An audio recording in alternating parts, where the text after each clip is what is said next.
구약 성경 창세기 4장 구약 페이지로 5페이지입니다. 창세기 4장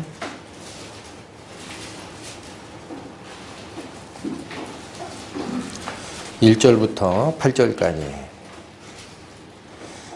아담이 그 아내 하와와 동침하매 하와가 잉태하여 가인을 낳고 이르되 내가 여호와로 말미암아 등남하였다 하니라. 그가 또 가인의 아우 아벨을 낳았는데 아벨은 양치는 자이었고 가인은 농사하는 자이었더라.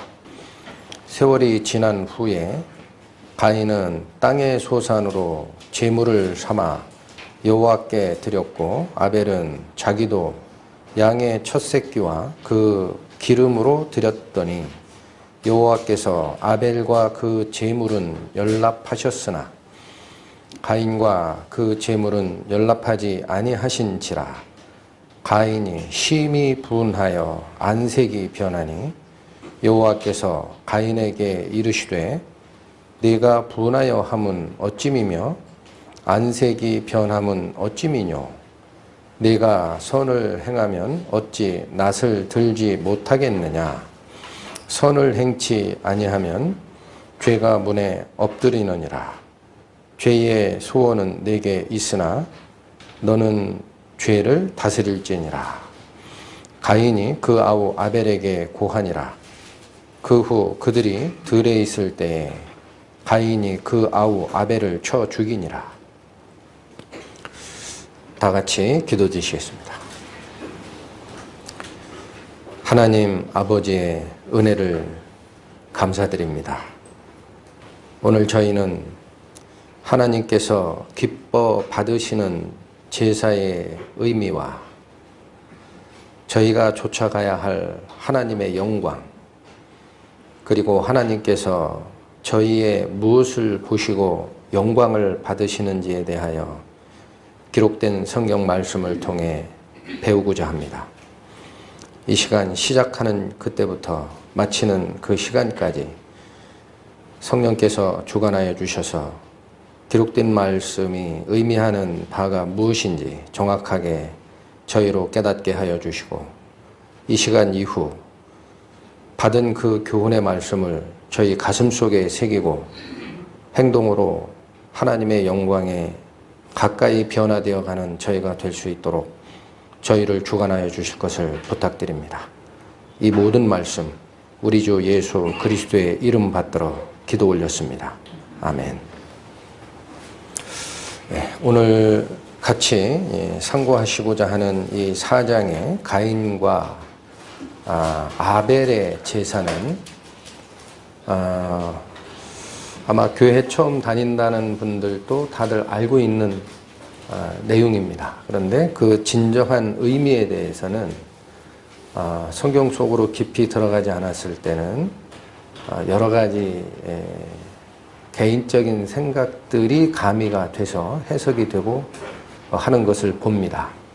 그래서 오늘은 과연 가인의 제사가 연락되지 않은 이유가 무엇인지, 그 다음에 하나님이 아벨의 제사를 받은 그 근본적 의미가 무엇인지를 좀 살피고, 이를 통해서 저희가 배울 것은 하나님이 기뻐하시고 받아들이는 그 예배, 그 다음 성도들이 쫓아가면서 하나님의 영광을 어떻게 드러내게 되는지에 대한 이해를 한 단계 더 깊게 상고하는 게 필요할 것 같다라는 생각을 했습니다.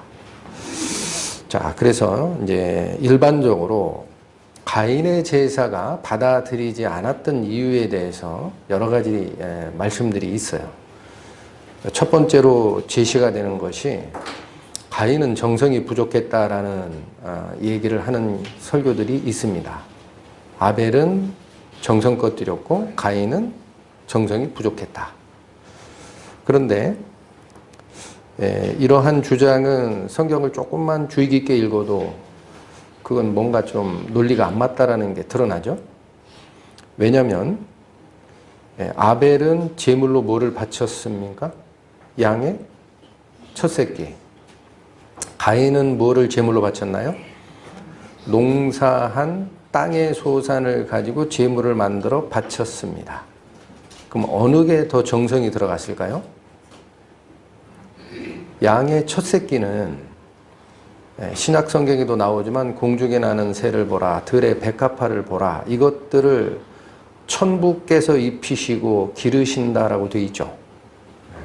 그 당시에는 더욱 그랬습니다. 그래서 자연 상태에서 생물이 음식을 먹고 자라는 과정은 전체가 하나님의 은혜니까 사실은 아벨이 양의 첫 새끼를 제물로 드리는 과정에 본인의 노력이나 공로가 들어간 것은 거의 없어요. 굳이 얘기한다면 잡아서 제물로 바치는 그 노력만 들어간 거죠. 하나님이 주신 은혜의 산물 중에 하나를 골라 바친 거니까 정성은 그렇게 많이 들어가지 않았을 것이다. 그런데 가인이 바친 토지의 소산이라는 것은 곡식을, 농사를 지어서 곡식을 추수한 후에 그걸 가지고 아마 떡을 만들어서 드렸을 겁니다. 그런데 이 과정은 사람의 노력이 굉장히 많이 들어갑니다. 우리 지금 한자 세대가 아닌 젊은 사람들은 잘 모를 텐데 쌀미자 혹시 아십니까? 한자로? 쌀미. 어떻게 있어요? 열십자, 위쪽에 삐침 2개, 밑에 쪽에 삐침 2개예요. 그래서 그게 의미하는 바가 위에 삐침도 8팔, 밑에 삐침도 8팔이라고 얘기를 하고 가운데 열십자가 있어서 88번의 손이 가야 나오는 토지의 소산이 쌀이다라고 얘기를 합니다. 농부의 손이 처음에 모를 심기 전부터 싹을 틔우는 과정에서 모판을 만들고 모내기를 하고 길쌈을 하고 병충해를 잡아주고 나중에 추수해서 탈곡하고 또 빻고 우리에게 오는 단계. 그게 88번의 손이 가야 된다 그래서 쌀미자가 그런 의미라고 한자 사전을 쭉 쫓아 들어가면 나옵니다. 그렇게 어렵습니다. 정성이 안 들어가고는요, 나올 수 없는 것이 토지의 소산이에요. 네, 이렇게 말씀드리면 하나님이 그거 어차피 식물 기르시는 거 아닙니까? 똑같은 것 같은데요? 라고 얘기가 나올 수가 있죠. 그런데 성경을 조금만 보시면은 처음에 아담이 범죄하기 전에는 모든 것이 하나님의 은혜였어요. 그런데 선악과를 따먹는 순간 바뀐 게 하나가 있어요. 바뀌어요. 뭐가 바뀝니까? 이제는 하나님의 은혜로 땅의 소산을 먹는 시대가 지났다라고 하나님이 선언하시죠. 어디 나옵니까? 바로 앞에 3장 17절 보세요. 3장 17절에 아담에게 이르시되 네가 네 아내의 말을 듣고 내가 너더러 먹지 말라 한 나무 실과를 먹었은즉 땅은 너로 인하여 저주를 받고 너는 종신토록 어떻게 하여야? 수고하여야 그 소산을 먹으리라. 아담의 범죄 이후에 이제 땅의 소산은요, 땅이 저주를 받아 엉겅퀴와 가시를 내기 때문에 그 땅의 소산인 곡식을 내가 인간이 추수할 때까지는 종신토록 수고한 결과를 먹게 돼 있어요. 그러니까 지금 가인과 아벨의 제사에서 가인이 땅의 소산으로 드렸다라는 것은 정말 많은 수고와 노력이 들어간 사람의 노력의 결론입니다. 그러니까 누가 노력을 훨씬 많이 드렸습니까? 그건 볼 것도 없습니다. 가인이 드린 땅의 소산으로 제물을 드린 그게 엄청난 시간과 노력을 투입한 거예요. 그러니까 이 가인의 제사를 하나님이 거부를 하시고 아벨의 제사를 받았을 때 아벨이 어떤 반응을 보였어요? 하나님께. 어떤 반응 보였어요? 다시 볼까요? 5절에 가인과 그 제물은 연락하지 아니하신지라 가인이 어떻게 했어요? 심히 분하여 안색이 변했습니다. 왜 이렇겠습니까?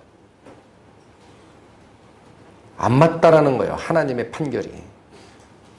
쉽게 생각하면 자기 아우인 아벨은 하나님께서 다 들의 풀로 기르신 그 양새끼 하나 잡아서 죽이고 드렸고 나는 처음부터 끝까지 모든 노력을 들여가지고 만드는 그 소산물을 드렸네. 내 노력이 쟤보다는 10배 이상인데 9건은 받는데 내 거는 안 받았으니까 하나님이 어떻단 얘기예요? 불공평하다라는 겁니다. 이 말이. 그래서 어느 정도로 불공평해요? 안색이 불그락 푸르락하고 하나님께 분을 냅니다. 도대체 저런 양반이 무슨 심판주냐라는 거예요. 이 분위기를 읽어야 됩니다. 만약에 가인이 대충 드렸고 아벨이 정성을 쏟았다면 가인이 이런 반응을 보이는 것은 정신병자 반응이에요. 그게 아니라 정상적인 겁니다. 요즘에 우리 동계올림픽 하잖아요. 거기도 판정 시비가 많은데 예를 들면 쇼트트랙 같은 경우는 과거에 좋은 사례들이 있어요. 아마 일본계 미국인이었는 안톤 오노인가? 2012, 15년인가 그때쯤 쇼트트랙 하다가 이제 팔로 슬쩍 치잖아요. 지혜롭게 반칙을 범하죠. 쇼트트랙 딱 코너 돌 때 팔로 슬쩍 미니까 우리나라 선수가 거기에 걸려서 슬쩍 넘어지면 다른 사람 치니까 그 둘만 실격 처리하고 안톤 오노는 1등 가요. 그러니까 예를 들면 그런 거 대한민국 국민이 그걸 녹화된 영상을 계속 봤다 그러면 어떤 반응을 보일까요? 가인과 같은 반응을 보여요. 얼굴이 불그락 푸르락 할 겁니다. 도대체 심판 뭐 본 거냐. 저 사람이다. 잘못된 게 내가 아니고 그 반응입니다. 분위기 잡으셨죠? 그러니까 인간적인 생각으로는 절대 자기 걸 먼저 기쁘게 받으시는 게 맞다라는 거예요. 자, 그러니까 그건 아닌 것 같고 두 번째 주장이 또 있습니다. 가인의 제사가 받아들이지 않았던 것은 재물의 문제였다. 그래서 왜 그러나 봤더니 아벨은 양의 첫 새끼와 그 기름으로 드렸다라고 돼 있습니다. 근데 가인은 뭐라고 돼 있냐? 토지에 땅의 소산으로 드렸다라고만 되어 있지 땅의 첫 소산, 땅의 첫 익은 열매로 드렸다는 말이 없다라는 거예요. 그래서 만약에 가인도 땅의 첫 소산을 드렸더라면 하나님께서 이 제사를 연락하셨을 것이다. 그런 주장이 또 있습니다. 그래서 그런 주장이 왜 나오는가를 봤더니 그 주장되는 근거가 출애굽기 34장입니다. 가보시겠습니다. 구약 136페이지 출애굽기 34장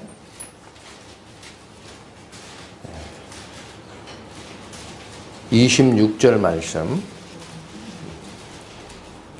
자, 여기 보시면 너희 토지 소산에 처음 익은 것을 가져다가 너희 하나님 여호와의 전에 드릴지며 이렇게 나오죠. 그러니까 하나님께서 이게 나중에 모세에게 명하는 거지만 하나님께서는 땅의 소산에 첫 익은 것이면 받는다라는 거예요. 제물로. 나중에 모세에게 준 명령이 보면 이게 나오지 않느냐. 그러니까 가인도 땅의 소산을 그냥 드렸다라고만 돼 있는데 그게 첫 소산을 드렸으면, 첫 곡식의 열매를 드렸으면 이 규례와 똑같이 하나님께서 받으셨을 것이다라는 거예요.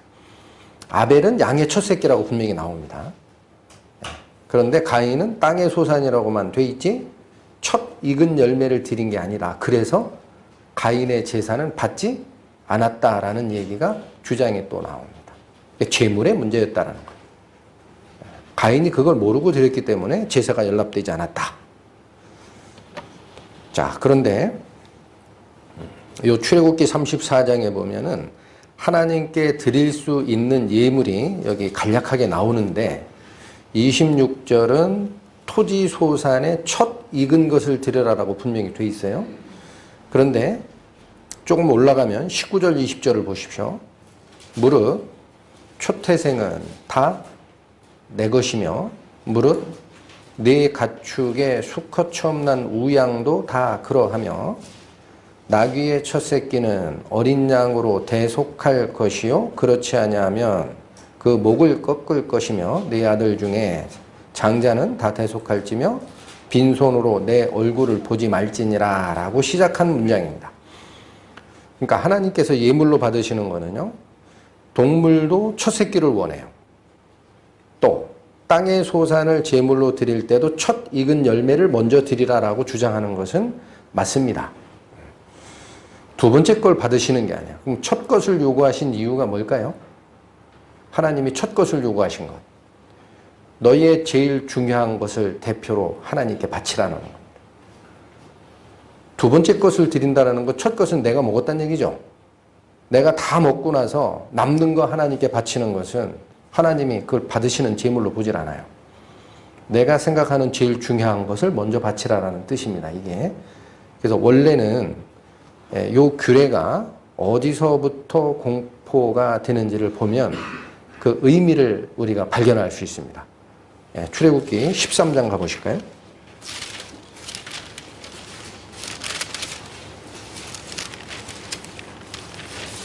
출애굽기 13장 구약 101페이지 가보시면 12절에서 16절에 말씀을 이미 주셨습니다. 모세에게. 한번 읽어보겠습니다.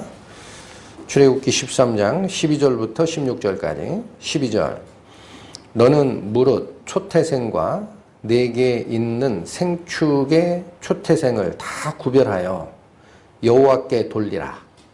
수컷은 여호와의 것이니라. 나귀의 첫 새끼는 다 어린 양으로 대속할 것이요 그렇게 아니하려면 그 목을 꺾을 것이며 너의 아들 중 모든 장자된 자는 다 대속할지니라. 요 말씀까지는 뭐하고 똑같아요? 요 말씀 두 절은 방금 전에 읽으셨던 출애굽기 34장 19, 20절 있죠? 그 내용이에요. 그러니까 원래 모세에게 말한 것이 요 13장의 이 말입니다. 그럼 왜 초태생을 바치라라고 얘기를 하는지가 궁금해지잖아요. 그 내용이 14, 15, 16절에 나옵니다. 마저 읽습니다. 장래에 내 아들이 내게 묻기를 이것이 어찌미냐 하거든. 그게 왜 그래요? 라고 물을 때가 있다라는 거예요. 모세 이후에 그 후손들이 왜 꼭 첫 새끼를 바치라고 하나님이 얘기했습니까? 라고 이유를 물을 때가 있을 것이라는 겁니다. 그러면 너는 그에게 이르기를 여호와께서 그 손의 권능으로 우리를 애굽에서 곧 종되었던 집에서 인도하여 내실 때에 15절 그때에 바로가 강팍하여 우리를 보내지 아니하매 여호와께서 애굽 나라 가운데 처음 난 것을 사람의 장자로부터 생축에 처음 낳은 것까지 다 죽이신 고로 이 일을 하신 거예요. 하나님께서. 초태생의 수컷은 다 여호와께 시생으로 드리고 우리 장자는 다 대속하는 것이다 라고 얘기를 하라는 거예요. 그러니까 초태생을 바치라라고 하는 하나님의 명령의 이유가 뭡니까? 너희를 종살이로 잡아두고 있던 애굽의 그 압제에서 빼낼 때 하나님을 그렇게 거역하던 바로 왕에게 마지막으로 내린 재앙이 뭔지 아느냐? 사람이든 그 소유된 짐승이든 간에 첫 새끼는 다 죽이겠다라고 약속을 하신 거예요. 하나님이. 그때 너희 백성만 구해낸 것이 이 애굽의 출애굽의 은혜의 핵심이니까 너는 그걸 기억하고 앞으로 네가 살 땅에 가서 짐승이든 무엇든 첫 번째 나오는 것은 하나님께 돌려야 마땅하다. 규례가 왜 나오는지 아시겠습니까?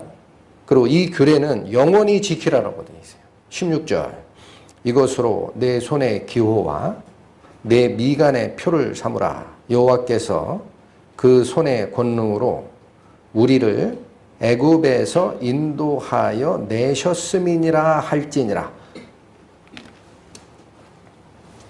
이유가 드러납니까? 왜 첫 번째 거를 바치라고 하느냐면은 너희 생명을 보존하신 여호와를 기념하라는 얘기예요. 너희도 하나님의 명령을 좇지 않았을 땐 다 죽을 뻔했다. 근데 내가 명령 내렸지 않느냐. 어린 양을 잡아 문 기둥과 설주에 바르고 그 안으로 숨어 있으라 그러지 않았느냐. 내가 그 피를 볼 때 너희는 패스 오버 하겠다. 하나님의 약속을 믿고 그대로 쫓은 것이 너희의 생명의 보존의 근원이다. 이걸 잊지 말라라는 거예요. 다른 말로 하면 뭡니까? 어린 양의 피로 너희가 바쳐야 됐을 죄값인 생명이 구원함을 받은 표니까 네가 가지고 있는 제일 중요한 거를 표시로 하나님께 바치는 규례가 생겼다. 그걸 기억하라. 그래서 그 말이 지금 13장의 2절에 원래 선언이 그렇게 나간 거예요. 출애굽기 13장 2절 이스라엘 자손 중에 사람이나 짐승이나 물온하고 초태생은 다 거룩히 구별하여 내게 돌리라. 이는 내 것이라. 하나님이 선언하신 거예요. 내가 피로 샀다라는 거예요. 너희 생명 전체를 샀으니까 그 표로 너희의 가장 중요한 첫 새끼는 사람 거든 사람이든 짐승이든 여호와 거니 다 바쳐라. 이해하셨어요? 네, 이게 신약에서는 어떻게 나옵니까? 고린도 전서 가보시죠. 요건 그냥 시간 관계상 제가 읽어드릴게요. 고린도 전서 7장 23절에 보시면 너희는 값으로 사신 것이니 사람들의 종이 되지 말라. 신약 성도에게 하는 이 말의 의미가 뭐냐면요. 애굽이 이스라엘 백성을 종으로 삼았잖아요. 그러니까 애굽은 세상이에요. 영적 구분에서. 그러니까 세상의 종노릇하던 당신의 백성을 하나님께서 어린 양의 피로 구원하여 이끌어내셨다라는 그 출애굽의 표가 구원받은 성도들에게는 너희는 값으로 사신 것이니 뭐라고 해요? 사람의 종이 되지 말라라는 그 말씀과 같은 것이고 한 군데 더 말씀드립니다. 고린도전서 6장 19에서 20절에 가보시면 또 돼 있어요. 너희는 너희 것이 아니라 값으로 산 것이 되었으니 그런즉 너희 몸으로 하나님께 영광을 돌리라. 샀다라는 말을 합니다. 하나님께서 너희가 세상에 종되었을 때 내가 어린 양의 피를 통해 너희를 샀다. 그러니까 앞으로 너희 생명도 너희 게 아니고 너희가 가지고 있는 소유물도 너희 게 아니다라는 거예요. 그래서 첫 그 징표로 사람이 애를 낳았을 때 장자든 짐승이 애를 낳았을 때 그 첫 새끼든 간에 하나님께 전부 드리라라는 거예요. 그러니까 첫 번째 것을 받는 이유가 드러났습니까? 근데 여기 문제가 생겨요. 어떤 문제가 생길까요? 자, 사실은 이게 이 구약의 전체 내용보다도 의미를 우리가 놓치면 안 됩니다. 그리스도의 보혈로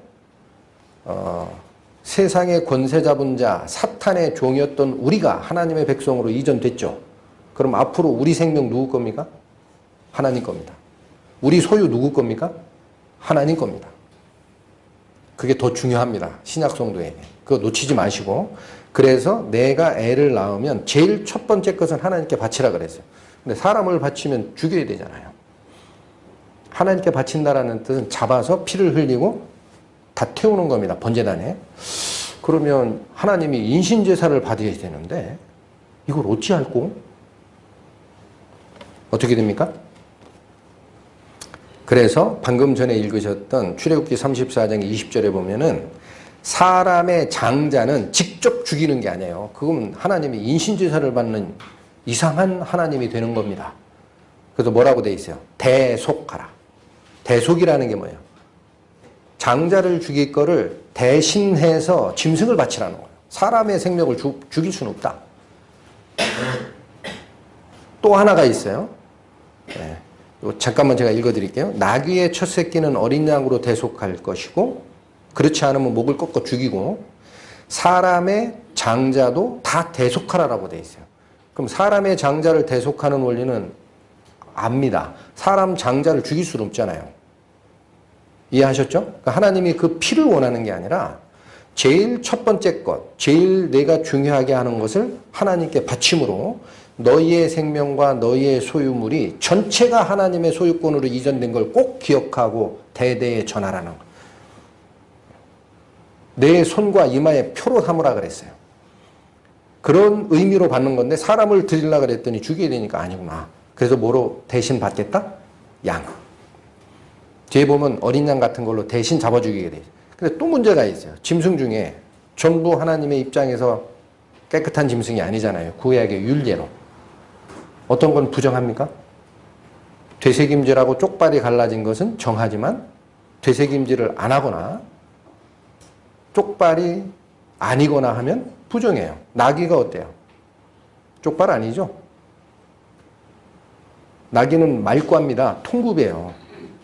그러니까 여기 얘기한 게 나귀가 첫 새끼 나면 그러면 그건 짐승이니까 사람 목숨이 아니니까 잡아주게 되는데 하나님께 부정한 짐승을 제물로 드리는 결과가 되겠죠? 하나님이 그걸 원하는 거예요? 여기 나오잖아요. 아니다. 나귀의 첫 새끼도 어린 양으로 대신 속하라. 그건 제물이 될 수 없다라는 거예요. 뭘 확인하셔야 됩니까? 이게 막 이렇게 펼쳐드려 제가 좀 주워 담기가 힘든데 쭉 펼쳐드렸는데 첫 번째 것을 요구하신 것은 너의 생명과 너의 소유 전체가 하나님 것임을 하나님께 반드시 예물로 표시하라는 의미였을 뿐 첫 번째 거라고 다 받는 게 아니라는 거예요. 사람 못 받아요. 또 부정한 짐승은 못 받아요. 그러니까 대신 뭐를 바쳐라? 깨끗한 짐승인 양으로 대신 바치라고 하잖아요. 자, 이 규례가 더 정확하게 나온 곳이 민수기 18장이에요. 한번 가보시죠. 민수기 18장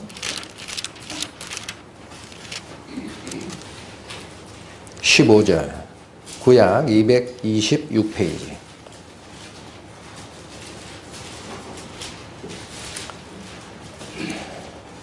읽겠습니다. 여호와께 드리는 모든 생물에 처음 나는 것은 사람이나 짐승이나 다 내 것이로 돼. 같은 말씀하는 거예요. 사람의 처음 난 것은 반드시 대속하라. 절대 그거 직접 죽이면 안 된다. 그래서 장자, 자기 아들을 불 사이로 통과하게 하는 그 신이 있었잖아요. 몰렉. 너희 아들을 몰렉의 제물로 주지 마라 그러잖아요, 하나님이. 그러니까 인신제사를 받지 않겠다는 얘기예요. 또 이어지는 말씀, 부정한 짐승의 처음 난 것도 어떻게 하라고요? 대속하라. 그건 제물이 못 된다. 하나님 앞에 어떻게 부정한 짐승이 제물로 드려지느냐. 여러분 이제 하나 확인하셨죠? 동물의 첫 새끼나 사람의 첫 장자를 드려라라는 것은 실제 하나님이 제물로 받겠다라는 의미 이전에 너희의 모든 생명과 너희의 모든 소유권이 하나님께 이전됐으니 그 표로 바치라는 뜻이었어요. 그래서 바칠 수 없는 부정한 짐승의 첫 새끼나 죽일 수 없는 사람의 장자는 다른 양 같은 제물이 될 만한 깨끗한 짐승으로 대신 대타로 보내서 죽여라. 그렇게 되어 있어요. 그러니까 그걸로 받겠다. 의미가 중요한 거예요. 그렇다면 다시 아까 출애굽기 34장에 19절 20절은 동물의 첫 새끼를 바치는 규례였으면 26절이 너희의 토지 소산에 처음 익은 것을 가져다가 너희 하나님 여호와의 전에 드려라 라는 말씀이 또 나옵니다. 곡식도 나의 소유물이에요. 맞죠? 내가 목축업자면 짐승이 소유물인데 내가 농사짓는 자면 땅의 소산인 곡식이 소유물이에요. 그러니까 너의 생명과 너의 소유 전체가 하나님께 이전된 거니까 그걸 하나님께 바침으로써 나는 주님의 백성이고 주님의 소유물입니다 라는 표시를 하라는 뜻이에요. 그런데 요 말씀만 딱 가지고 뭐라고 하느냐, 가인이 땅의 소산의 첫 것을 드리지 않아서 못 받았다라고 얘기를 하는 주장이 나오는 거예요. 자, 그런데 중요한 것은 토지의 소산을 하나님께 제물로 드리는 규례가 있어요. 모세 때. 근데 이때는 좀 어렵지만 제사 규례를 쭉 살피면 그 토지의 소산인 곡식만 가지고 제물을 못 드리게 되어 있습니다. 이걸 놓치는 거예요. 곡식만 가지고는 제사를 못 드리게 해놨어요. 보실까요? 자, 레위기 23장입니다. 레위기 23장. 신약 182페이지. 구약. 예. 왔다 갔다 합니다. 구약 182페이지. 레위기 23장. 12절 보시면. 자, 요건 10절부터 볼게요. 10절부터 12절까지 봅니다. 이스라엘 자손에게 고하여 이르라. 너희는 내가 너희에게 주는 땅에 들어가서 너희의 곡물을 거둘 때에 우선 너희 곡물의 첫 이삭 한 단을 제사장에게로 가져갈 것이요. 제사장은 너희를 위하여 그 단을 여호와 앞에 연납되도록 흔들어 안식일 이튿날에 흔들어라. 곡물의 제사가 연납되는 과정을 설명하는 거죠. 첫 소산을 추수를 하면 꼭 그렇게 하라는 얘기예요. 그런데 12절 보면 너희가 그 단을 흔드는 날에, 즉 하나님께 제물로 드리는 그 날에 1년 되고 흠없는 숫 양을 번제로 여호와께 드려야 됩니다. 무슨 뜻이에요? 땅의 소산을 드리는 것은 맞는데 그 땅의 소산 자체만 드리는 게 아니라 뭐를 겸해서 드리게 되어 있습니까? 피 흘리는 제사가 꼭 따라가야 됩니다. 피 흘리는 제사가.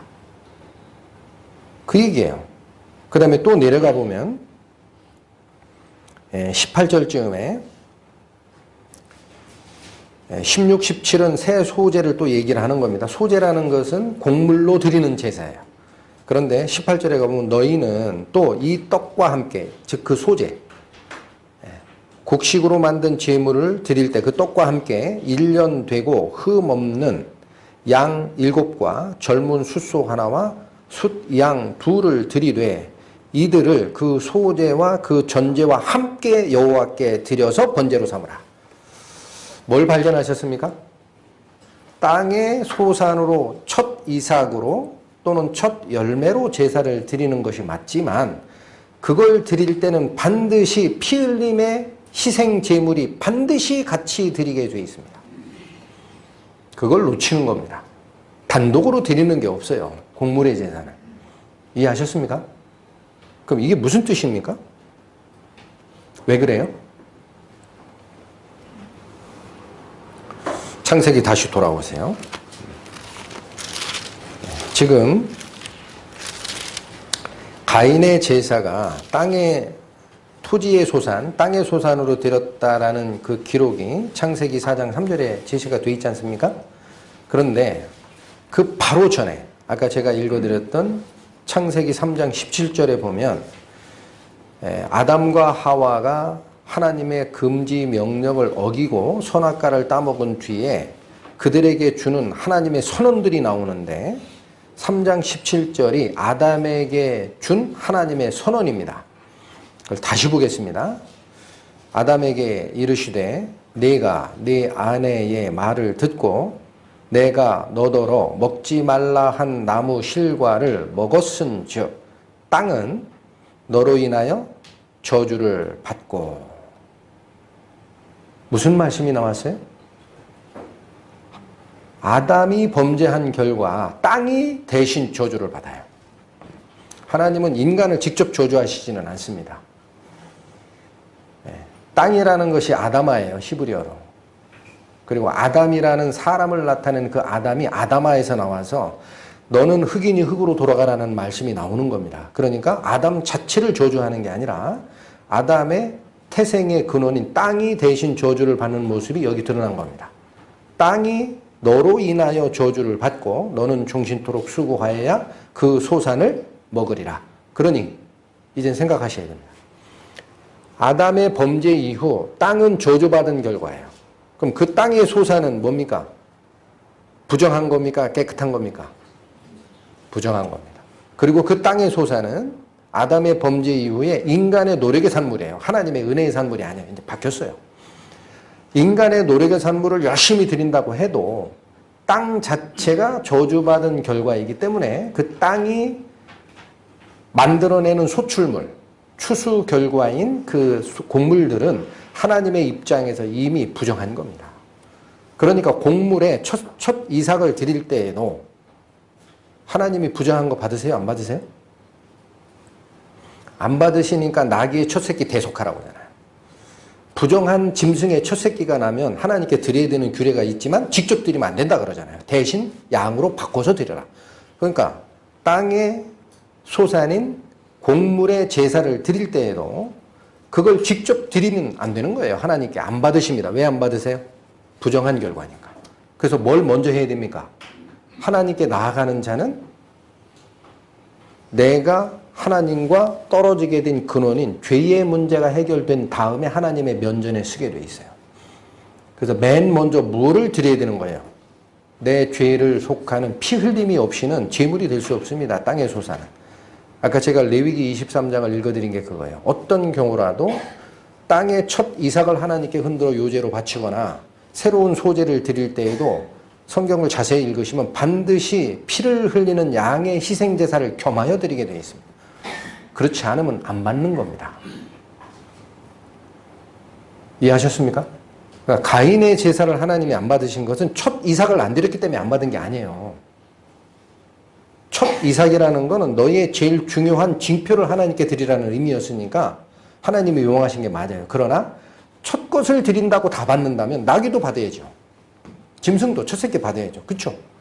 이삭도 부정하지만 첫 이삭을 받았다면 가인이 그 제사를 드렸다면 하나님이 연락하셨다 라는 주장이 있는데, 그렇다면 나귀도 첫 새끼 드리면 하나님이 받으셔야 돼요.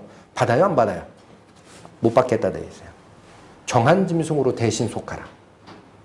이삭도 똑같은 거예요. 첫 이삭을 너의 소유물 중에 하나님께 바치는 징표로 바치라 하지만 반드시 뭐가 거기에 겸해서 들어야 됩니까? 부정한 것을 깨끗게 하는 피 흘림의 제사가 같이 드려지게 돼 있다. 제물의 문제로 첫 이삭을 안 드려서 안 받았다라는 것은 성경 말씀을 너무나 얕게 보는 겁니다. 그런 의미가 아니었다라는 거예요. 자, 그래서 요 규례도 신약 성경에서 잠깐 한번 볼 수 있습니다. 히브리서 7장. 신약 360페이지. 히브리서 7장 27절의 말씀을 보시면 이게 이제 구약의, 그러니까 히브리서는 예수님께서 오셔서 영원한 속죄의 제사를 드리신 것을 설명하는 과정입니다. 근데 그 얘기를 하면서 옛날의 구약 제사에 드리는 규례를 아주 자세하게 설명을 해요. 그런데 7장 27절에 보면 이런 말씀이 나옵니다. 저 대제사장들이, 이건 구약의 대제사장들에게 주었던 거예요. 그 대제사장들이 먼저 자기를 위하고 다음에 백성의 죄를 위하여 날마다 제사 드리는 규례가 있었다라는 거예요. 이것도 나중에 가보시면 레위기 9장에 이 규례가 나옵니다. 그건 찾지는 않겠습니다. 반드시 아론과 그 후손들에게 하나님이 명한 게 뭐예요? 첫 대제사장 위임식 때부터 명하는 겁니다. 일단 네가 제사를 드릴 수 없다. 너 죄인이다. 그래서 어떤 과정을 먼저 밟아요? 일주일 동안 성소를 정결케 하고 자기의 죄를 속하는 제사를 먼저 드립니다. 항상 그렇게 돼 있어요. 제사를 집전하는 대제사장도 사람이기 때문에 자기가 죄인이면요, 다른 사람의 죄물을 하나님께 드리는 중개자 역할을 할 수가 없어요. 하나님 앞에 죄는 절대 있으면 안 됩니다. 그러니까 먼저 나를 깨끗게 하는 규례를 먼저 하게 돼 있다는 거예요. 구약의 제사가. 그리고 나서 남의 제사를 집전해서 하나님께 전달하는 중개자 역할을 하게 돼 있지 않느냐라는 거예요. 구약도. 그러니까 이 규례도 똑같은 거예요. 정리하면 어떻습니까? 하나님께 예물이든 제물이든 드리기 전에는 무엇이 먼저 와야 되는 거예요? 그 제물이나 예물을 드리는 자가 죄인이 아니어야 됩니다. 그렇지 않으면 받지 않는 거예요. 하나님께서. 거기에 핵심이 있었어요. 제사 규례는 그 정도로 설명을 드릴게요. 그래서 그 내용이 정확하게 증거된 것이 바로 히브리서 11장의 믿음장이에요. 지난주에도 이거 관련해서 한번 설명을 드렸는데 가보십니다. 히브리서 11장 4절. 뭐라고 되어 있습니까? 믿음으로. 신약 365페이지. 믿음으로 아벨은 가인보다 더 나은 제사를 하나님께 드림으로 의로운 자라 하시는 증거를 얻었으니 하나님이 그 예물에 대하여 증거하심이라. 저가 죽었으나 그 믿음으로써 오히려 말하느니라. 자, 신약의 그리스도의 제사가 다 설명된 다음에 아벨의 제사의 핵심을 여기 히브리 저자는 찍습니다. 왜 그게 연락됐는지 아느냐라는 거예요. 아벨의 제사는 뭐로 드린 제사다? 이건 양의 첫 새끼나 땅의 소산의 첫 곡식 그 얘기를 아예 안 해요. 핵심이 뭐였다라는 거예요. 아벨은 믿음으로 드린 제사라는 거예요. 반대로 뒤집으면 가인은 왜 그 제사를 하나님이 연락지 않으셨을까요? 믿음이 빠진 거예요. 행위로 드린 제사예요. 행위로, 자기의 공력으로. 쌀 하나를 처음에 추수할 때 88분의 농부의 손이 간다는 식으로 자기의 모든 정성과 시간을 다 투자해서 1년 동안 노력한 결과물을 하나님께 드린 게 가인의 제사인데, 그건 행동과 인간의 노력은 넘치도록 들어가 있죠. 그러나 하나님이 보시기엔 그 행동에 의한 결과물을 하나님이 받으십니까? 부정하니까 못 받는 거예요. 부정하다. 먼저 네 죄 문제를 해결하거라. 그렇다면 아벨은 이걸 알았다는 얘기입니다. 믿음으로 드렸다는 말이 무슨 말이에요? 성경 말씀 두 군데만 그냥 증거해 드릴게요. 다 아시는 겁니다. 로마서 10장 17절에 믿음은 어디서 나옵니까? 재물에서 나옵니까? 정성에서 나오나요? 아닙니다. 성경이 증거하는 믿음의 근원은요. 로마서 10장 17절 믿음은 들음에서 나며 들음은 그리스도의 말씀으로 말미암았느니라. 또 한 번 요한복음 5장 25절도 죽은 자들이 하나님의 아들의 음성을 들을 때가 오나니 곧 이때라. 듣는 자는 살아나리라. 믿음은 듣는 거예요. 그냥 듣는 거다 그러면은 가수가 노래하는 소리 들어도 믿음이 오고 코미디언이 웃기는 얘기하는 거 들어도 믿음이 오느냐? 그건 아니라는 거예요. 이 두 구절이 설명하는 게 뭡니까? 믿음의 통로는 들음인데 그 들음의 근원은 그리스도의 말씀이다라는 거예요. 둘 다가 그걸 얘기하는 거예요. 맞죠? 믿음은 들음에서 나며 들음은 그리스도의 말씀으로 말미암은 들음이다. 요한복음 5장 25절도 죽은 자들이 하나님의 아들의 음성을 들을 때가 오나니 곧 이때라. 주의하라 이거예요. 뭐냐? 뭐를 들어요? 가수의 노랫소리? 코미디언의 웃기는 얘기? 정치 연설가가 주장하는 자기 정견? 아닙니다. 하나님의 아들의 음성. 하나님의 아들이 무엇인 분인데요? 그리스도가 무엇인 분이에요? 우리를 위해 대신 돌아가시고 피의 속죄로 우리의 죄값을 대신 받으신 분 아니에요. 그게 출애굽의 어린 양의 피입니다. 그거 한 다음에 너희가 다 나의 소유가 됐으니 너희 생명에 제일 중요한 것과 네 소유물의 첫 것을 하나님께 바치라고 온 거예요. 이해하시겠습니까? 그러니까 이 말을 아벨이 들었다는 거예요.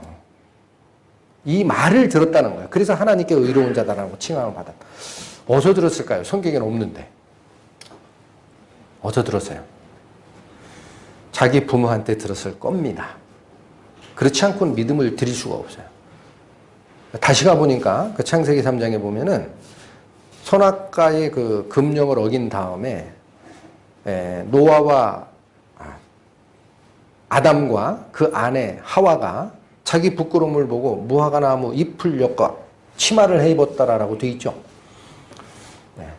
자기 죄를 스스로 가리는 인간적 노력이 시작된 겁니다. 근데 그 치마라는 것도 원전에 가보면은요, 앞치마에 가까워요. 그러니까 부끄러운 것만 딱 가린 겁니다. 무화과 나무 이파리를 엮어가지고. 근데 그 인간의 자기 죄를 가리기 위한 자기의 의, 자기의 노력, 하나님, 제가 평생을 하나님을 교회를 다니며 섬겼고 평생을 봉사했고 평생을 가난한 사람 도와줬으니 저는 천국 가는 게 충분하죠? 라고 묻는 행동입니다. 그것이 자기의 노력이 하나님 앞에 받아들일 걸로 생각하는 그런 행동. 근데 그게 완전한 것입니까? 아니었죠. 해가 찌면 어떻게 돼요? 그건 말라서 떨어져요. 또 입어야 되는데? 하나님이 대신 뭘 해주세요? 가죽옷을 지어 입히시니라 라고 되어 있어요. 그때 그 옷은요, 원전에 가보면 앞치마 개념이 아니라 코트예요, 코트. 개념이 온몸을 가릴 정도의 완전한 옷입니다. 그런데 우리가 이 말씀을 쭉 읽다 보니까 그냥 넘어가는데, 가만히 상고를 해보니까, 여러분, 육식이 허락된 게 언제부터입니까? 사람이 동물을 잡아먹어도 된다라고 육식이 허락된 것이 성경에 언제부터예요? 노아 홍수 이후입니다. 그럼 그 이전엔 육식이 허락됐어요? 안 됐어요? 안 됐어요. 아담과 하와 때는 말할 것도 없어요. 근데 짐승이 죽었다라는 건 뭡니까? 잡아먹으려고 죽인 게 아니죠. 맞죠? 아마 깜짝 놀랐을 겁니다. 깜짝 놀랐을 거예요. 나랑 같이 내가 뭐 영을 가진 존재는 아니지만 자기가 다스리고 같이 향유하고 있던 그 짐승 중에 하나가 우리 잘못 때문에 하나님의 손에 의해서 죽음을 당하고 피를 흘리는 모습을 보고 아담과 하와는 깜짝 놀랐을 거예요. 야, 이게 무슨 짓이냐? 무슨 일이 난 거냐? 왜 생물이 죽느냐? 나중에 깨닫게 되는 거야. 아, 나의 죄를 가리우기 위해서 누군가 돌아가셔야 되는구나. 그 얘기를 듣는 거예요. 아벨이. 그러니까 이자가 뭐예요? 양의 첫 새끼를 잡아 죽이는 그게 바로 하나님의 법칙이구나. 죄가 없어지는 상태가 바로 그렇게 이루어지는구나를 들어서 알고 있는 겁니다. 그대로 드렸다라는 뜻이에요. 그 말이. 그러니까 하나님이 뭐라 그래요? 여기 히브리서 11장 4절에 믿음으로 아벨은 가인보다 더 나은 제사를 하나님께 드림으로 어떤 사람이라고 칭함을 받아요? 의로운 자라 하시는 증거를 얻었다라는 거예요. 의로운 자가 어떻게 의로워집니까? 성경에 뭐라고 얘기합니까? 성경에 어떻게 의로워진다 그랬어요? 나의 노력과 행동으로 의로워집니까? 네, 이건 중요한 거니까 시간이 가도 찾겠습니다. 이사야 64장 보세요. 구약성경 1045페이지. 이사야 64장. 네, 6절 말씀. 대저 우리는 다 부정한 자 같아서 우리의 의는 다 어때요? 네, 더러운 옷 같고 우리는 다 쇠폐함이 잎사귀 같으므로. 자, 뭐가 나무 잎사귀예요? 자기 의가. 만들어 부끄러운 거 가리는 거 노력 열심히 해봐라 이거예요. 근본적으로 바뀌는 게 없다. 다 말라 비틀어지는 잎사귀 같다. 우리의 죄악이 바람같이 우리를 몰아가나이다. 이게 바로 비밀인 겁니다. 나의 잘못된 죄를 가리는 것이 무화과 나무 이파리 정도로 가리는 게 아니에요. 누군가 죽어야 되는 겁니다. 이걸 모르고 노력한 사람들이 그 계통으로 쫓아간 자가 가인이었던 겁니다. 열심히 노력해서 드리면은 그게 저주받은 건지 아닌지 죄가 있는 건지 없는 건지 구분하는 능력이 없었어요. 또 봅니다. 61장 이사야 1042페이지 10절 말씀. 내가 여호와로 인하여 크게 기뻐하며. 기뻐하는 이유가 뭐라고요? 하나님 때문에 기뻐한다는 거예요. 이게 내가 빠집니다. 내가 여호와로 인하여 크게 기뻐하며 내 영혼이 나의 하나님으로 인하여 즐거워하리니. 왜 그러냐? 이는 그가 즉 하나님이 구원의 옷으로 내게 입히시며 의의 겉옷으로 내게 덧입히시는 것이 신랑이 사물을 쓰고 신부가 자기 보물로 단장함 같게 하였기 때문이라는 거예요. 인간의 죄는 어떻게 가려지는 겁니까? 하나님의 의로 덧입혀지는 겁니다. 하나님의 구원의 옷으로 덧입혀지는 거예요. 아담에게 가죽옷을 해 입히신 그 하나님이 그 예표입니다. 예표. 실제로는 어떤 옷을 우리에게 입히십니까? 아담에게 가죽옷을 해 입혔을 때 생명이 있는 양이 됐든 제가 보기에 정한 짐승 잡으셨을 거예요. 양이 됐든 소가 됐든 그 생명을 죽여서 가죽을 벗겨가지고 입혀주셨잖아요. 그게 예표입니다. 실제로 하나님의 나라에 들어가는 자는 무슨 옷을 입어야 됩니까? 그 짐승 어린 양이 아니라 어린 양 그리스도로 옷 입어야 됩니다. 반드시. 갈라디아서 3장 보세요.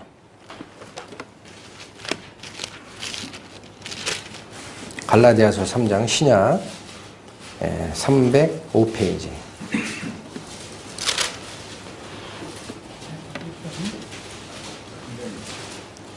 갈라디아서 3장 27절 말씀 찾으셨습니까? 네, 이거는 같이 한번 읽겠습니다. 갈라디아서 3장 27절 시작. 누구든지 그리스도와 합하여 세례를 받은 자는 그리스도로 옷 입었느니라. 항상 어린 양은 그리스도를 예표하는 거예요. 이 옷을 입어야 구원받는다라는 사실을 안 겁니다. 아벨은 누구를 통해? 성경 기록에는 없으나 자기 부모를 통해 얘기를 했을 거 아니에요. 내가 희한한 경험이 있다 아들아. 우리가 이렇게 잘못을 했는데 우리 스스로 가리려고 열심히 노력했는데 하나님이 우리가 보기에 끔찍한 일을 하나 하시되 우리 대신에 누구 짐승 하나를 죽이더라고. 고기 먹으려고 죽인 게 아닙니다. 육식이 금지됐던 시대예요. 잘 기억하세요. 굉장히 충격적일 거예요. 그리고 그 가족을 베껴서 우리에게 입혀주셨다는 거. 이게 예표다. 그러니 너는 하나님께 나아갈 때 너의 죄 문제가 이렇게 해결되는 방법이 있음을 알라. 아벨은 그 말을 들은 겁니다. 그게 믿음의 시작입니다. 왜 믿음으로 제사를 드렸다. 그래서 하나님께서 의로운 자라 칭함을 받았다라고 하는지 아시겠어요? 우리의 의 가지고 의롭다. 우리의 행동을 가지고 우리의 노력을 가지고 하나님이 우리를 의롭다 칭하는 게 아닙니다. 그리스도로 옷 입는 자에게만 그의 의가 나의 의가 되는 거예요. 그게 비밀이 밝혀지는 겁니다. 자, 한 군데 더 보시죠. 요한 1서. 신약성경 391페이지. 요한 1서 3장 12절 말씀.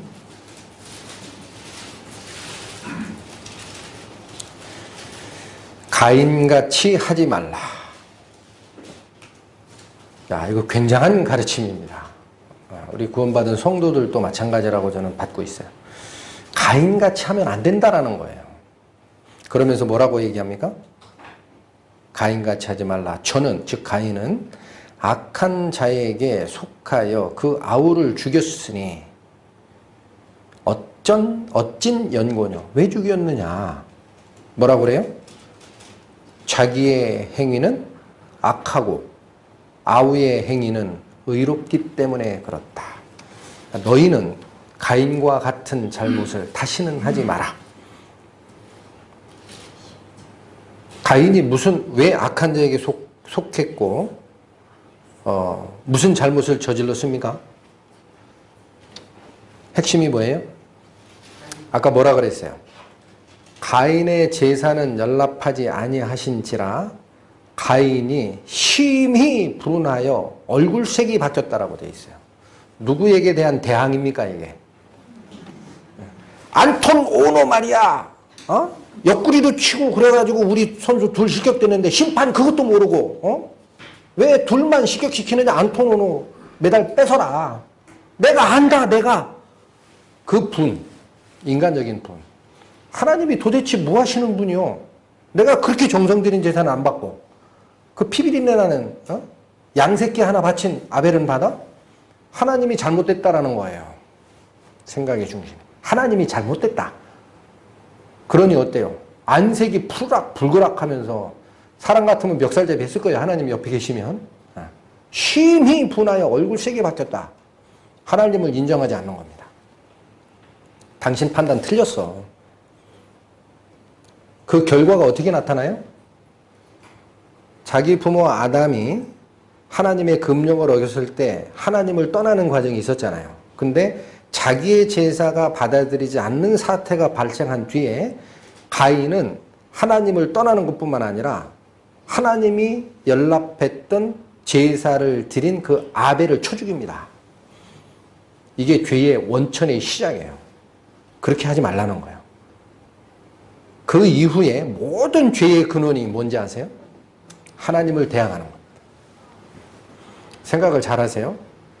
아벨이 가인에게 잘못한 게 있습니까? 성경에? 없어요. 맞죠? 아벨이 가인에게 잘못한 게 없어요. 근데 왜 가인은 아벨을 쳐 죽입니까? 하나님을 쳐 죽인 거예요. 하나님께 대한 대항입니다. 당신 판단 틀렸다. 그러니까 뭐예요? 받았던 아벨도 뭐예요? 너도 같은 놈이야. 죽어 마땅해. 초죽이잖아요. 모든 죄의 근원은 뭐를 배척함에 있다? 하나님을 배척하는 거예요. 잘 새겨야 됩니다. 우리 구원받은 성도들도 마찬가지입니다. 죄의 형벌로부터 벗어났으나 앞으로 하나님의 성품을 닮아가는 성화의 삶이 하나님이 요구하시는 거잖아요. 그 과정에서 하나님이 명하시는 대로 쫓아가느냐, 내 생각 집어넣느냐, 갈라지게 돼 있어요. 그게 하나님의 말씀에 무릎을 딱 꿇는 자세를 요구하는 거예요. 네 판단에, 네 생각에, 네가 가진 기준으로 하나님을 판단하지 말라는 거예요. 그 안에 비밀이 있다. 그걸 지금 가인이 한 겁니다. 그러니까 여기 요한 사도는 뭐라 그래요? 성도들에게 하는 얘기입니다, 여러분. 요한 1서가. 갑자기 왜 가인같이 하지 말라 그래요? 내 판단 들이밀지 말라는 거예요. 하나님을 쫓아갈 때. 내 판단이 혹시, 없으면 이런 거예요. 신앙생활 하다가 모든 판단의 기준이 성경이 없으니까 내 생각이 나올 때가 있어요. 내가 생각하는 거, 내가 맞다고 생각하는 거. 그런데 성경의 어떤 말씀 하나가 그거 아니지 않아 라고 뭔가 이렇게 올라오는 게 있어요. 성경 말씀을 상고하거나 기도를 하시거나 설교 말씀을 들으시거나 하여튼 교제를 할 때, 하나님과 교제를 할 때, 영적 교제를 할 때 네가 생각하는 게 그거 아니잖아 라고 성경 말씀이 분명한 한두 마디가 올라오는 때가 있습니다. 그때는 어떻게 됩니까? 가인처럼 하면 안 됩니다. 내 판단 싹 내려야 돼요. 주여 말씀하시옵소서. 이 종이 듣겠나이다.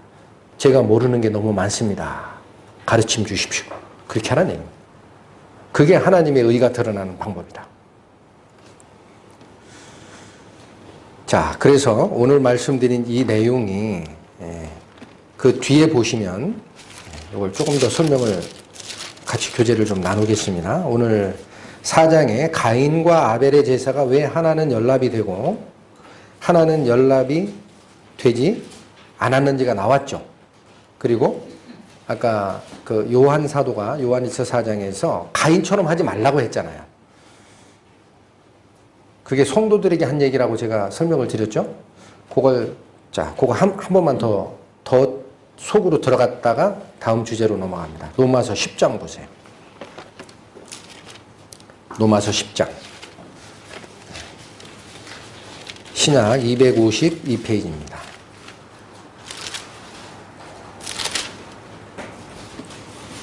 로마서 10장 2절과 3절. 내가 증거하노니 저희가 하나님께 열심히 있으나 지식을 쫓은 것이 아니라 하나님의 의를 모르고 자기 의를 세우려고 힘써 하나님의 의를 복종치 아니하였느니라. 가인의 행동이 바로 이겁니다. 하나님께 열심히 있어요. 아벨보다는 아마 노력으로 따지면 10배 이상 노력을 들였을 것 같아요. 근데 그 제사를 안 받아들이니까 분이 나는 거예요. 근데 하나님이 얘기하시는 건 뭐예요? 너의 노력, 너의 판단, 너의 공로를 가지고 오는 게 아니라 하나님이 얘기하시는 생명의 지식이 있다라는 거예요. 원리가 있다. 그걸 쫓지 않았어요. 그리고 열심만 내. 그러니까 하나님이 받아요? 안 받아요? 안 받죠. 그 결과가 어떤 결과로 몰아간 겁니까? 3절로 몰아가는 거예요. 구원받지 못하는 자나 구원받은 후에 신앙생활에서 떨어지는 경우에는 바로 이겁니다. 뭐라고 얘기합니까? 하나님의 의를 모르고 자기 의를 세우려고 힘써 하나님의 의를 복종치 아니하였느니라. 저는 이제 아까 그 가인과 아벨의 제사를 쭉 읽다가 그게 이제 지나간 역사가 기록된 거니까 바뀔 수는 없어요. 근데 어떤 생각을 하냐면 만약 가인이 하나님께 제사 드리고 자기의 제사는 안 받고 아벨의 제사는 기쁘게 받으셨잖아요. 연합이 그거예요. 기쁠 열 받을 납. 그럴 때 물었어야 될 것 같아요. 하나님께. 하나님 이게 무슨 뜻입니까? 제가 모르고 있는데 그럼 알려주셨을까요? 안 알려주셨을까요? 곧바로 알려줘. 너 나한테 물었어야 돼. 네가 지식을 쫓는 게 아니야 지금. 모든 생명의 근원과 법칙이 하나님 나로부터 나오는 거야. 왜 그걸 내가 받았는지 아냐? 한두 마디면 끝났을 거예요. 근데 어떻게 했어요? 힘써 하나님의 의는 거절했어요. 하나님 잘못했다라는 거예요. 왜 내 거 받지 않고 아벨 거 받았어요? 안톤 오노 그거 왜 식적 안 시켜요?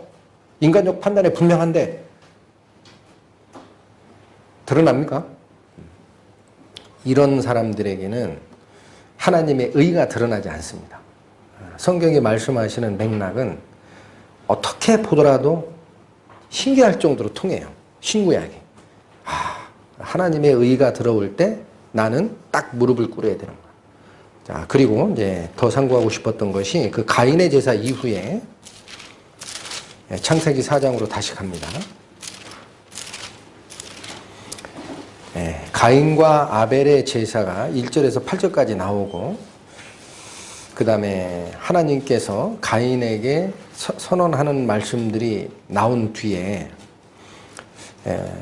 먼저 밑을 먼저 가보실까요? 4장 25절부터 26절에 보면은 새로운 믿음의 자손이 나오는 과정이 있습니다. 25절 아담이 다시 아내와 동침하매 그가 아들을 낳아 그 이름을 셋이라 하였으니 이 셋이라는 말은 대신 주신 자라는 뜻이에요. 아벨 대신 주신 겁니다. 믿음의 자손으로. 이는 하나님이 내게 가인의 죽인 아벨 대신에 다른 씨를 주셨다 함이며 그렇죠? 그 대신 주신 자라는 이름으로 붙입니다. 26절 셋도 아들을 낳고 그 이름을 에노스라 하였으며 그때에 사람들이 비로소 여호와의 이름을 불렀더라. 자, 이게 무슨 말일까? 하나님의 이름을 부른다라고 돼 있어요. 그런데 그냥 단순히 하나님을 찾거나 이름을 부르는 것은 이때부터 불렀습니까? 그 이전에도 부른 적이 있나요? 어때요? 그 이전부터 불렀습니다. 아담과 하와가 불렀고 하와도 뭐라 그래요? 내가 여호와로 말미암아 등남하였나이다 그랬죠? 누구 나왔을 때? 가인 나왔을 때. 여호와라는 이름을 입에 올리는 것은 그 전이에요. 근데 여기 희한한 말씀이 아담이 낳은 가인과 아벨이 있는데 아벨을 가인이 죽이고 아벨 대신에 대신 주신 자로 셋을 얻었다라고 이름을 명하죠. 그리고 그 셋이 자기가 아들을 낳았을 때 이름을 뭐라고 했느냐? 에노스라고 붙여요. 그리고 그때부터 사람들이 이젠 한둘이 아니라 단체적으로 여호와 이름을 부르는 과정이 시작됐다라는 거예요. 그때부터. 그래서 에노스가 무슨 뜻일까? 항상 성경에 그 자녀의 이름은 의미가 있습니다. 찾아봤더니 에노스라는 것이 히브리어로는 이제 발음이 비슷해. 에노쉬라고 되어 있어요. 에노쉬. 그런데 그 단어가 근원이 있더라고요. 항상 히브리어 성경에 쫓아가면 그 근원이 이게 연결되게 돼요. 갔더니 아나쉬라는 단어가 원이었습니다. 아나쉬가 뭘까? 하고 가봤더니요. 치유할 수 없는 이라는 뜻입니다. 치료할 수 없는. 희한하죠? 뜻이. 그리고 또 다른 뜻으로는 절망적으로 병든 이라는 뜻이에요. 똑같은 얘기입니다. 회복될 수 없는 상태라는 거예요. 치유할 수 없고 절망적으로 병든 상태다라고 아들 이름을 줘요. 에노스라는 이름이. 그래서 그 에노스라는 이름은 뭐 인터넷 검색을 해서 보시면은 죽을 수밖에 없는 사람을 뜻한다. 그 다음에 깨어지기 쉬운 존재를 지칭하는 말이다. 까지는 인터넷에 설명이 되어 있어요. 근데 더 근원적으로 쫓아 들어가 봤더니 치유할 수 없는 또 절망적으로 병든 상태의 사람이다라는 거예요. 에노스를 그렇게 이름을 줘요. 아니 무슨 부모가 아들 낳는데 그거 아니에요. 병들어 죽을 놈 그런 뜻 아닙니까? 왜 그랬을까? 근데 그때부터 사람들이 하나님의 이름을 부르기 시작했다라는 거예요. 그래서 이게 무슨 의미가 있을까? 절대 네 스스로 회복할 수 없는 자다라는 말을 준 거예요. 자기 아들에게. 근데 구원이 어떻게 옵니까? 구원이 어떻게 와요? 내가 할 수 없음을 알 때 하나님께 도움을 요청하는 겁니다. 내가 할 수 있다라고 생각하면 가인같이 가는 거예요. 내가 바친 제사가 받을 만하다. 하나님이 잘못됐다. 그렇게 가는 거고, 내가 할 수 없다. 그러면 생명의 지식을 가진 하나님께로 돌아가는 과정이 있습니다. 그래서 여기서 여호와의 이름을 불렀더라라는 말은 구해 주십시오라는 말의 의미입니다. 네, 쫓아가 봅니다. 요엘. 구약성경 1273페이지. 요엘 2장.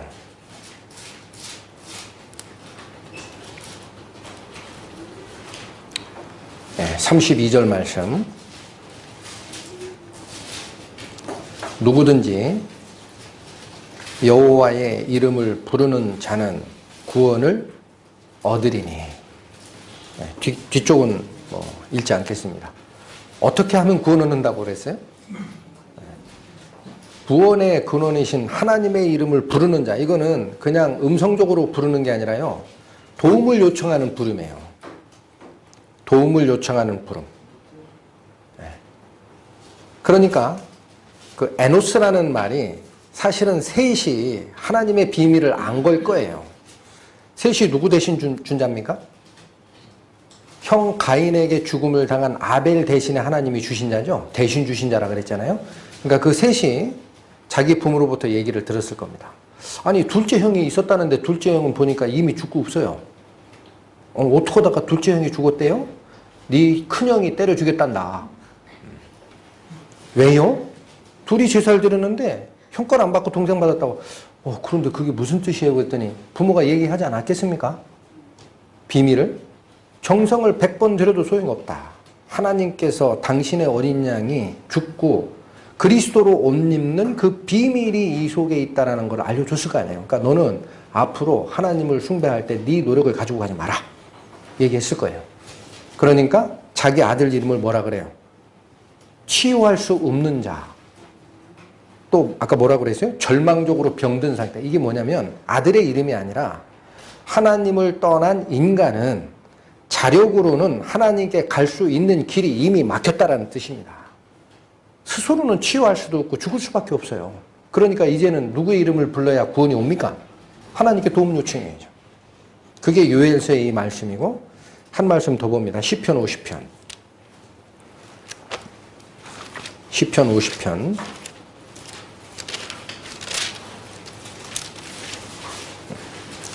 구약 837페이지.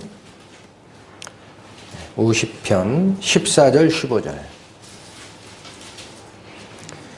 감사로 하나님께 제사를 드리며 지극히 높으신 자에게 내 서원을 갚으며, 15절 잘 읽으십시오. 환난 날에 나를 부르라. 누구 부르라? 하나님 부르라. 내가 너를 건지리니 내가 나를 어떻게 합니까? 영화롭게 하리라. 자, 하나님이 당신의 이름이 영화롭게 되는 방법이 이겁니다. 너희가 할 수 없음을 알라라는 거예요. 너희가 도저히 헤어날 수 없는 그 구덩텅이에 빠진 날이 확인이 되냐? 그러면 내 힘을 의지하지 말고 내 이름을 부르라는 거예요. 구원자 여호와 하나님의 이름을 부르라. 그러면 내가 너를 건져낼 텐데, 그 이후에 건짐을 받은 그 사람들이 하나님께 찬양을 드리는 것이 하나님이 영광 받는 일입니다.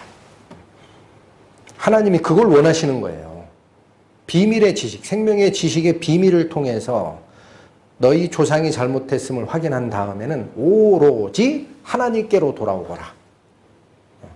그 이름을 부르기 시작했다라는 겁니다. 언제부터요? 에노스 때부터. 셋의 아들에게 그 이름을 붙여주는 이유가 비밀을 안 거예요, 셋은. 이게 구원이 인간에게서 나는 게 아니구나. 인간 스스로 치유할 수 없는 존재고, 또 아까 뭐라고 했어요? 절망적으로 병든 상태임을 확인하여야. 그게 신학적으로 얘기하면 무슨 말씀과 같습니까? 예수님께서 뭐라고 말씀하셨습니까? 내가 의인을 부르러 온 것이 아니요, 죄인을 불러 회개케 하러 왔노라. 죽을 수밖에 없다는 걸 확인해야 그리스도께로 돌아오니까. 이해되셨죠? 네, 그런데 자, 그 창세기 4장 다시 가보시면은요, 이 성경 말씀이 구조적으로 보면 4장의 1절부터 8절까지는 가인과 아벨의 제사, 하나는 연합된 제사, 하나는 받아들이지 않은 제사가 나오고, 그 뒤에 가인에게 하나님의 명령과 운명이 결정되는 것이 15절까지 나옵니다. 그 다음에 16절부터 24절까지는 가인의 후손들의 행로가 나옵니다. 그리고 25절은 아벨 대신에 하나님이 주신 셋의 후손들이 하나님의 이름을 부르게 된 그 과정을 아주 간단하게 설명하고 있어요. 그런데 셋의 자손, 믿음의 자손인 셋의 자손은 우리 인간은 더 이상 치유할 수 없는 상태에 빠졌고 또 절망적으로 병든 상태이기 때문에 오로지 하나님께로 돌아가야만 구원이 있다라는 믿음을 쫓는 무리가 된 거고, 반대로 가인을 쫓았던 이 사람들, 가인의 후손들은 무슨 과정을 겪나요?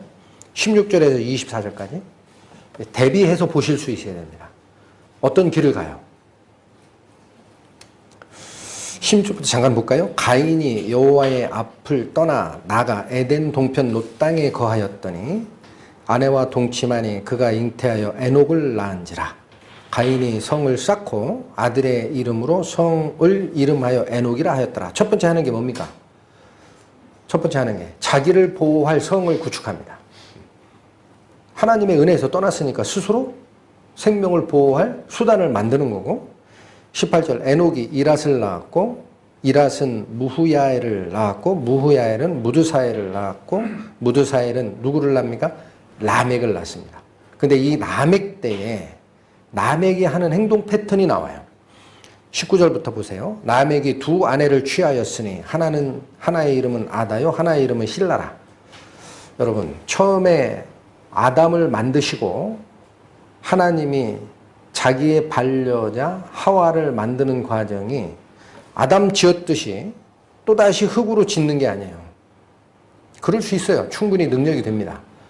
근데 아담을 지으신 다음에 하와를 따로 짓는 게 아니라 아담의 갈비뼈를 취해서 여자를 만듭니다. 무슨 의미일까요, 이게? 원래 한 몸이었다는 거예요. 그래야 사랑의 대상의 의미가 생깁니다. 그래서 나중에 뭐예요? 남자가 장성하면 부모 곁을 떠나 여자와 합하여 한 몸을 이룰지라라고 하죠. 이게 비밀이다 그래요. 신약 성경에서. 내가 그리스도와 교회에 대해서 말하는 거다. 이게 비밀이다. 그러니까 태초의 인간 아담과 하와라는 그 부부관계, 가족의 제도는 하나님이 명하신 제도이고 내 갈비뼈에서 나온 자만이 내 반려자입니다. 원래.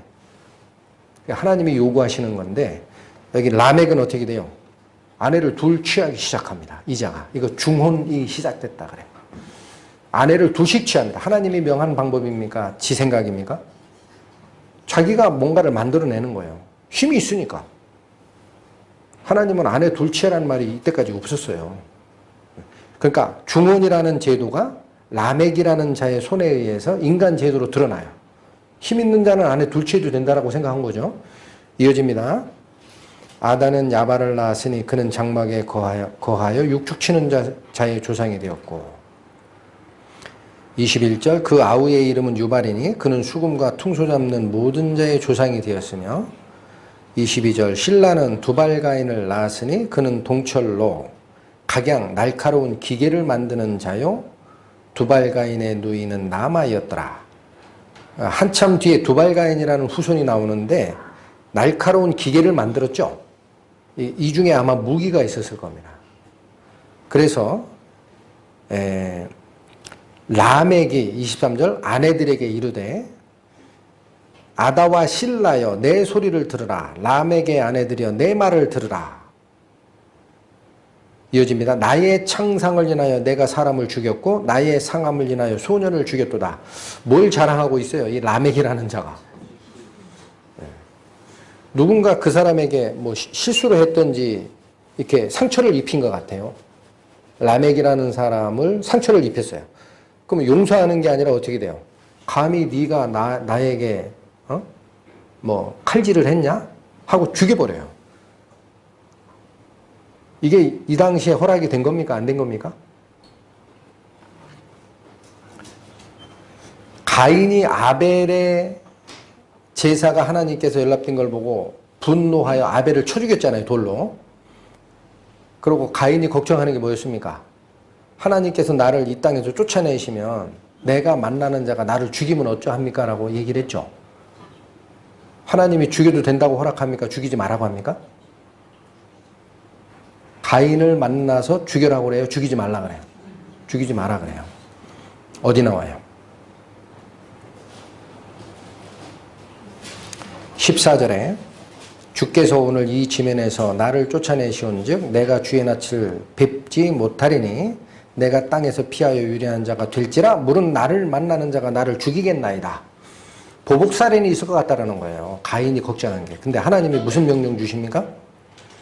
15절 여호와께서 그에게 이르시되 그렇지 않다. 가인을 죽이는 자는 벌을 7배나 받으리라 하시고 가인에게 표를 주사 만나는 사람 누구에게든지 죽임을 면케하시니라. 하나님이 보복살인 허락하십니까? 안 하십니까? 안 합니다. 왜 안 하십니까? 죄의 판결로 사형을 집행할 언도할 권한은 재판자 하나님밖에 없어요. 보복살인 하지 말라는 거예요. 넌 7배나 받을 거니까 절대 얘를 죽이지 마라. 네 권한이 아니다라는 거였는데 라멕이라는 자는 뭐라 그래요? 자기 상처 입혔다고 자기가 직접 죽여버렸죠. 그러니까 하나님의 명과 어떻게 가는 거예요 지금? 반대로 가는 거예요. 모습을 봅니다. 자기가 재판장이 되는 겁니다. 감히 나를 해하는 자가 있으면 죽을 줄 알라. 하나님을 떠나는 모습이고 더 그 교만이 드러나는 말이 그 뒤에 나옵니다. 24절 가인을 위하여는 벌이 몇 배라고요? 7배 일진데 라멕을 위하여는 벌이 77배 1이로다 하였더라. 자, 아주 간단한 말씀인데 라멕이 하는 그 행위가 어떨 거예요? 첫 번째, 하나님이 허락하신 가족관계를 지 멋대로 중혼의 제도로 만들어버리고 자기 힘을 의지해서 자기에게 상처 준 자에게 보복살인을 저지르고 하나님 명을 어긴 거예요. 그 다음에 또 뭐라고 얘기하느냐면 24절의 이 언급이 하나님을 정면으로 대항하는 언급인 거예요. 원래 가인이 자기 동생 아벨을 쳐 죽인 것을 사람들이 알 테니까 그냥 놔두면 가인을 보복살인할 것 같아가지고 하나님께 호소했더니 죽이지 말라라고 표를 줬잖아요. 누가 보호하신 겁니까? 하나님이 보호하시는 거예요. 근데 여기선 뭐라 그래요? 하나님이 주신 거예요? 라멕을 죽이는 자는 벌이 77배이라 라는 말을 하나님이 주신 거예요? 라멕 스스로 언도하는 겁니다. 하나님 자리에 올라간 거예요. 보이십니까? 그러니까 믿음을 쫓지 않고 자기의 노력과 자기의 의를 쫓았던 가인의 후손들은 요 라멕의 시대까지 오니까 하나님은 잊은 게 되고 자기가 하나님 자리에 올라간 상태가 됩니다. 재판자가 다 됐어요. 보복살인 해도 되고 아내 둘 얻어도 되고 나 죽이면 77배나 받을 거야.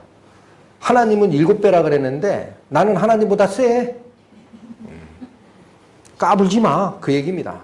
77배나 줄 거야. 그게 누구를 의지하는 사람들의 행로입니까? 하나님의 의를 받아들이지 않고 힘써 그 의를 거부하고 자기의 의를 드러내고자 했던 가인의 후손들이 간 행로입니다. 반대로 셋의 아들은 에노스라는 아들을 딱 이름하면서 뭐예요? 우리는 할 수 없는 자다.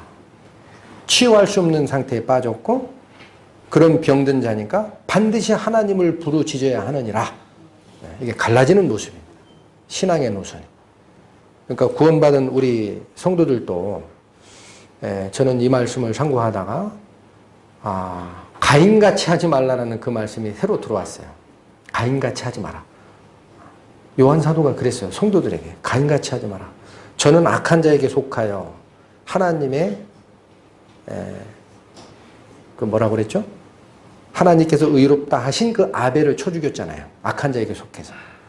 거부하고. 그래서 우리 정확한 에노스의 그 믿음의 후손들이 쫓아갔던 그 길이 있습니다. 뭐밖에 없어요, 해결은. 하나님께 돌아가는 것밖에 없어요. 물론 우리의 죄값을 해결하신 방법도 그러하지만 앞으로 하나님의 뜻에 따라서 성품이 신의 성품에 닮아가는 자가 되도록 하는 성화의 과정도 나의 노력을 앞세우면 안 됩니다. 항상 설명하는 게 그겁니다. 마지막에 너도 그마저도 하나님께 의지하라.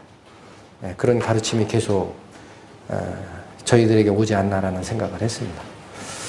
오늘 말씀은 여기서 마치겠습니다. 같이 기도하시겠습니다. 하나님의 은혜를 찬양합니다.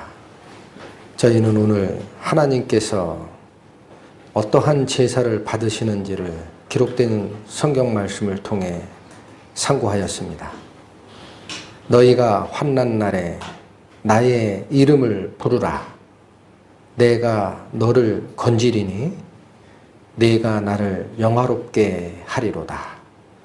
이것이 저희 성도들이 하나님의 인도하심을 쫓아 가야 할 남은 행로의 모든 것이 아닌가, 그런 가르침을 받았습니다.